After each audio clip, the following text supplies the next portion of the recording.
চট্টগ্রামের পটিয়া থানার ওসিকে প্রত্যাহার সহ ৩ দফা দাবিতে থানা ঘেরাও করে দিনভর বিক্ষোভী সমাবেশ করছে বৈষম্য বিরোধী ছাত্র আন্দোলন।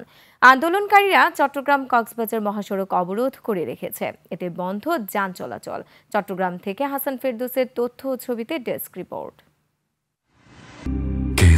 শেকড় থেকে শিখরে।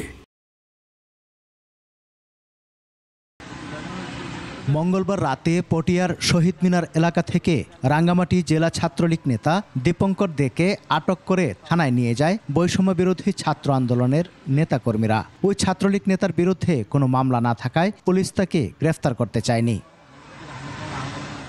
এ নিয়ে উত্তেজনা দেখা দিলে পুলিশের সাথে দুদফা সংঘর্ষের ঘটনা ঘটে। আহত হয় পুলিশ সহ অন্তত 15 জন।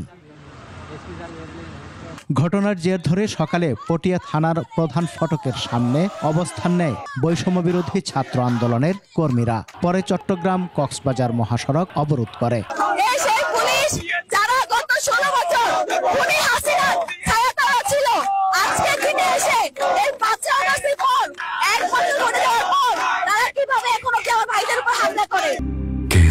শেকড় থেকে শিখরে।